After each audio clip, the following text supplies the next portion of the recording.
வணக்கம். வணக்கம். நீங்கள் இணைந்து கொள்வது இலங்கையின் முதற்தர செய்தி வழங்குனர் நியூஸ் ஃபர்ஸ்டின் பிரதான செய்திகளோடு. பிரதான செய்திகளோடு இணைந்து கொண்டிருப்பவர்கள் பிரியா சுந்தரம், ஜெஃப்ரி ஜெபதார்ஷன். முதலில் இன்றைய தலைப்புச் செய்திகள். சோமாலிய கடற்கொள்ளையர்களினால் தடுத்து வைக்கப்பட்டிருந்த இலங்கை மீனவர்கள் ஸ்பெயின் யுத்த கப்பலின் முயற்சியால் மீட்கப்பட்டனர்.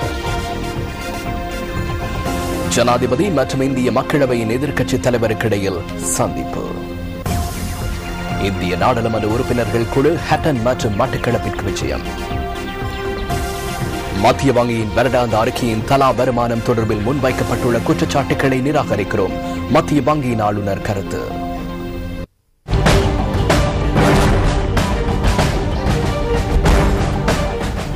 இலங்கைக்கு உத்தியோகபூர்வ விஜயம் மேற்கொண்டுள்ள இந்திய மக்களவையின் எதிர்க்கட்சித் தலைவி சுஷ்மா ஸ்வராஜ் தலைமையிலான இந்திய நாடாளுமன்ற உறுப்பினர்கள் இன்று முற்பகல் ஜனாதிபதி மஹிந்த ராஜபக்சவை சந்தித்தனர்.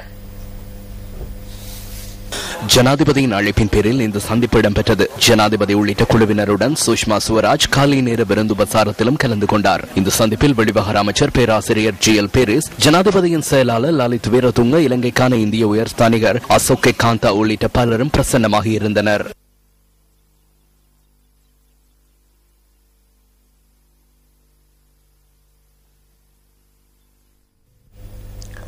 சோமாலிய கடற்கொள்ளையர்களால் தடுத்து வைக்கப்பட்டிருந்த 6 இலங்கை மீனவர்கள் ஸ்பெயின் யுத்த கப்பல் ஒன்றினால் மீட்கப்பட்டுள்ளனர். நிமேஷா துவ படகிலிருந்து இலங்கை மீனவர்களை இவ்வாறு மீட்கப்பட்டுள்ளனர். இந்த மீனவர்கள் 6 மாதங்களுக்கு முன்னர் சோமாலிய கடற்கொள்ளையர்களால் கடத்தப்பட்டிருந்தனர். ஸ்பெயின் கடற்படைக்கு சொந்தமான இன்ஃபான்டா எலேனா என்ற படகின் மூலம் தன்சானியாவிலிருந்து 50 கிலோமீட்டர் தொலைவில் இந்த மீனவர்கள் காப்பாற்றப்பட்டுள்ளனர்.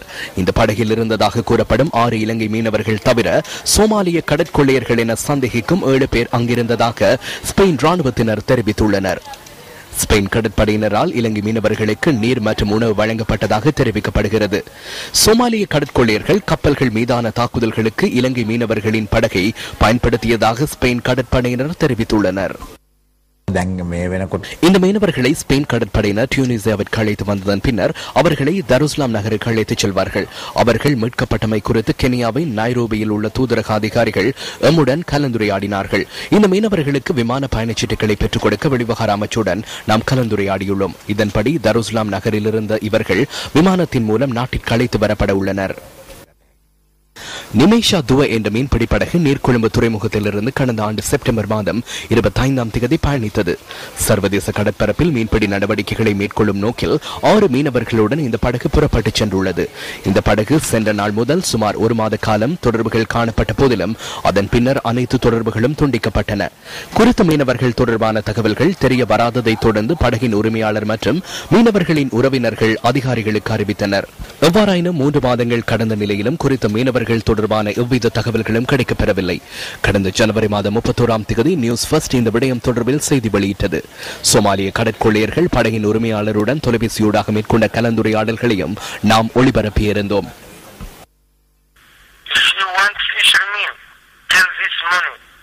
Can we talk to the fishermen? Are they with you now?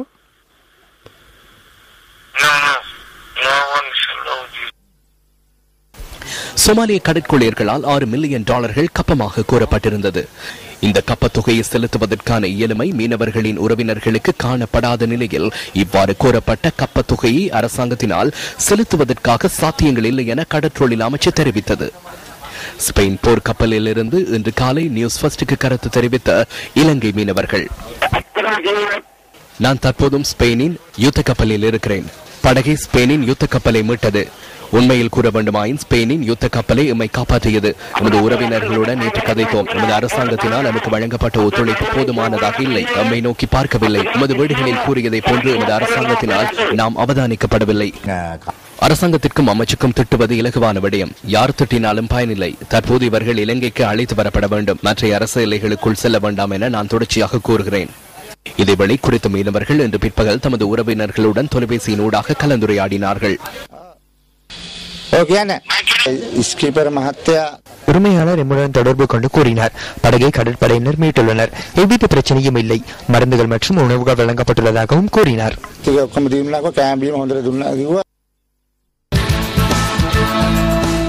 இலங்கைக்கு வருகை தந்துள்ள இந்திய நாடாளுமன்ற உறுப்பினர்கள் இன்று ஹட்டன் மற்றும் மட்டக்களப்பு ஆகிய மாவட்டங்களுக்கு விஜயம் செய்துள்ளனர்.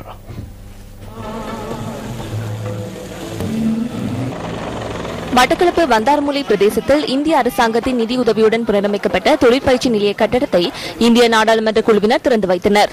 இந்த நிகழ்வில் பொருளாதார அபிவிருத்தி அமைச்சர் பசில் ராஜபக்ச உள்ளிட்ட மேலும் பலர் கலந்து கொண்டிருந்ததுடன் இந்திய எதிர்க்கட்சித் தலைவர் சுஷ்மா சுவராஜ் இந்த கட்டடத்தை திறந்து வைத்தார். இரு நாடுகளுக்கு இடையிலான நல்லுறவுக்கு அமையவே இந்திய அரசாங்கம் இலங்கையில் அபிவிருத்தி திட்டங்களை முன்னெடுப்பதாக இதன்போது உரையாற்றிய இந்திய எதிர்க்கட்சித் தலைவர் தெரிவித்துள்ளார். இந்த திட்டத்தின் 52வது கட்டத்திற்கு ஒத்துழைப்பை வழங்கியமை தொடர்பில் அரசு அதிகாரிகள் உள்ளிட்ட அனைவருக்கும் தமது நன்றிகளையும் அவர் தெரிவித்துள்ளார்.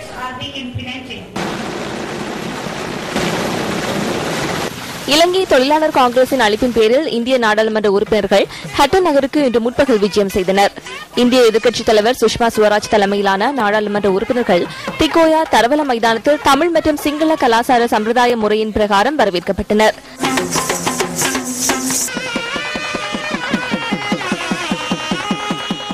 இதனைத் தொடர்ந்து அமைச்சர்களான பசில் ராஜபக்ச, டலஸ் அழகப்பெரும மற்றும் ஆறுமுகன் தொண்டமான் ஆகியோரின் தலைமையில் வைபவம் ஒன்றும் நடைபெற்றது. இந்தியாவிலிருந்து எதிர்க்கட்சி தலைமையில பாராளுமன்ற குழு வந்திருக்கு.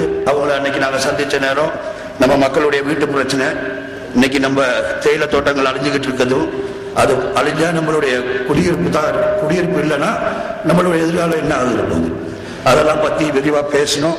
அதே நேரம் அவங்களுக்கு ஒரு குறிப்பு அறிக்கையும் கொடுத்திருக்கோம். நாங்க எதிர்பார்க்கிறோம். இங்க வந்திருக்காங்க, தமிழ்நாட்டில இருந்து பாராளுமன்ற உறுப்பினர்கள் இருக்காங்க. அவங்க எல்லாம் சேர்ந்து நம்மளுடைய குடியிருப்புக்கு ஒரு வழி செய்வாங்கிறத நாங்க எதிர்பார்க்கிறோம். Our developmental interventions in your favor have been focused. உங்களுக்கான எமது அபிவிருத்தி வேலை திட்டங்களில் 4 பிரதான பிரிவுகள் அடங்குகின்றன. வீடமைப்பு, கல்வி, சுகாதாரம் மற்றும் போக்குவரத்து ஆகிய துறைகளாகும். கல்வி மேம்பாடு மற்றும் வறுமை ஒழிப்பு தொடர்பில் விசேடமாக கவனம் செலுத்தப்பட்டுள்ளது. உங்களின் அபிலாஷைகளை சமூக பொருளாதார கட்டமைப்பினூடாக எம்மால் கட்டியெழுப்ப முடியும். இலங்கையின் வடக்கு மற்றும் கிழக்கு மாகாணங்களில் 50,000 வீடுகளை நிர்மாணிக்கும் திட்டத்திற்கு இந்தியா ஒத்துழைப்புகளை வழங்குகின்றது. அதனைத் தொடர்ந்து மலையக மக்களுக்கு 4,000 வீடுகளை நிர்மாணித்துக் கொடுப்பதற்கும் நாங்கள் தீர்மானித்தோம். அதன் அடிப்படையில் தோட்டங்களில் வாழ்கின்ற மக்களை அங்கிருந்து வெளியேற்றி அவர்களுக்கென பிரத்யேகமான வீடுகளை நிர்மாணிக்க முடியும் என எதிர்பார்க்கின்றோம். வீடுகளுக்கான இடங்களின் தெரிவுகள் எதிர்வரும் மாதங்களில் இடம்பெறுவதுடன் இந்த ஆண்டிற்குள் நிர்மாண பணிகளை ஆரம்பிப்பதற்கு எதிர்பார்த்துள்ளோம்.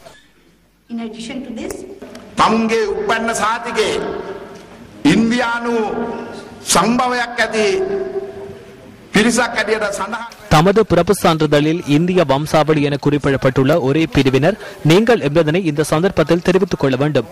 அவ்வாறான மக்களை சந்திப்பதற்காக இந்திய பாராளுமன்ற உறுப்பினர்கள் வருகை தந்துள்ளமையை உங்களையும் இலங்கையையும் கௌரவிக்கும் செயலாகவே நான் கருதுகின்றேன்.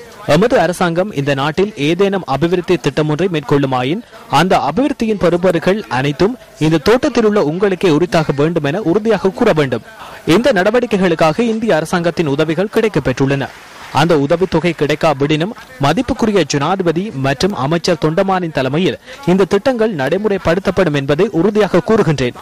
இதற்காக உங்களின் ஒத்துழைப்பையும் கோரி விடைபெறுகின்றேன். நியூஸ் ஃபர்ஸ்டின் பிரதான செய்திகள் தொடர்கின்றது.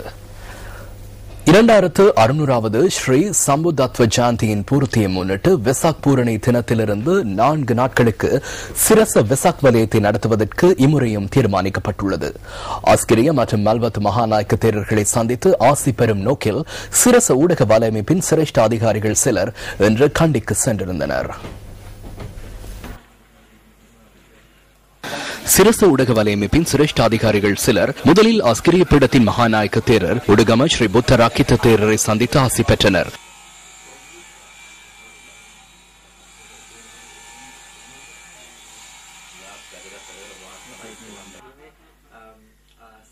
அதனை அடுத்து மல்வத்து பீடத்தின் அனுநாயக்கர் நியான்குட ஸ்ரீ விஜித்த சிறி தேரரை சந்தித்தனர்.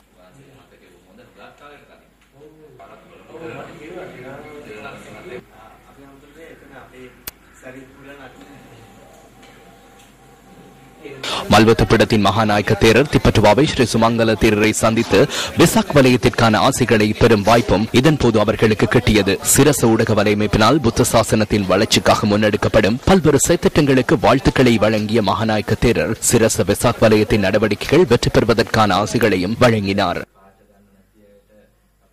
මෙහිදී මල්වතු සහ අස්ගිරි උභය පාර්ශ්වයේ මහානායක மல்வத்து மற்றும் அஸ்கிரிய மகாநாயக்க தேரர்கள் இதற்கான அனுமதியையும் ஆசீர்வாதங்களையும் நமக்கு வழங்கினார்கள் என நான் இந்த சந்தர்ப்பத்தில் மகிழ்ச்சியுடன் தெரிவித்துக் கொள்கிறேன். இது பௌத்த மக்களுக்கு மகிழ்ச்சியை ஏற்படுத்தி இருக்கும் என நான் நம்புகிறேன். இதனை ஏற்பாடு செய்யும் குழுவுக்கு இது புதிய பிராணவாயுவாக அமையும் என நாம் கருதுகின்றோம். බෞද්ධ ජනතාවට ඉතාමත්ම විශාල ප්‍රබෝධයට හේතු වෙනවට කිසිම සැකයක් නැහැ. ඒ වගේම එය නව මේ සංවිධානය කරන කණ්ඩායමට නව ප්‍රාණවායුවක් සැපයුවා කියන එකයි අපේ අදහස. நுவரெலியா ஒலிஃபன்ட் தோட்டத்தில் நிர்மாணிக்கப்பட உள்ள ஸ்ரீரங்கா கலாசார மண்டபத்திற்கான அடிக்கல் நாட்டும் நிகழ்வு அண்மையில் நடைபெற்றது. நுவரெலியா மாவட்ட பார்லிமெண்ட் உறுப்பினரும் பிரஜைகள் முன்னணியின் செயலாளர் நாயகமுமான ஜெய் ஸ்ரீரங்காவின் பிரத்யேக செயலாளர் இந்த மண்டபத்திற்கான அடிக்கல்லை நாட்டினார். நுவரெலியா மாவட்டம் ஹாலிஃபன் தோட்ட நடுப்பிரிவில் உள்ள ஸ்ரீ முத்துமாரியம்மன் கோவிலின் கலாசார மண்டபத்திற்கான அடிக்கல் நாட்டும் நிகழ்வு அண்மையில் நடைபெற்றது. அடிக்கல் நாட்டும் நிகழ்விற்கு வருகை தந்திருந்த பார்லிமெண்ட் உறுப்பினர் ஜெய் ஸ்ரீரங்காவின் பிரத்யேக செயலாளர் ஆர் சசிகுமார் உள்ளிட்ட பிரமுகர்களுக்கு இதன்போது அமோக வரவேற்பு அளிக்கப்பட்டது.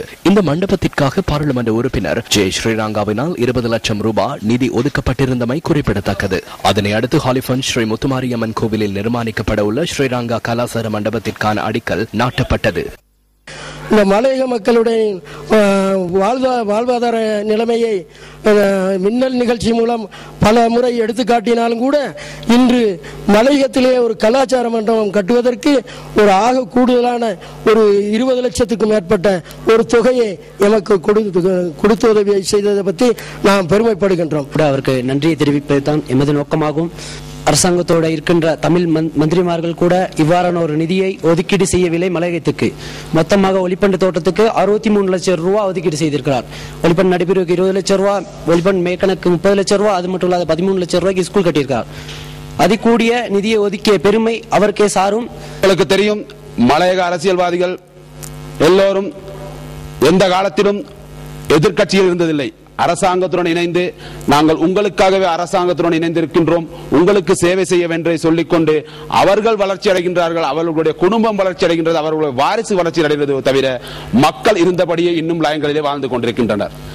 கௌரவ பாராளுமன்ற உறுப்பினர் ஜெய ஸ்ரீரங்கா மின்னல் நிகழ்ச்சியின் மூலமாக 9 வருடமாக உங்களுக்கு குரல் கொடுத்து உங்களது பிரச்சனைகளை ஒரு 5% சந்தா வாங்காமல் லயங்கள் வழியாக சென்று உங்கள் பிரச்சனைகளை எடுத்து அலசி ஆராய்ந்து வெளி உலகுக்கு எடுத்து காட்டினார்.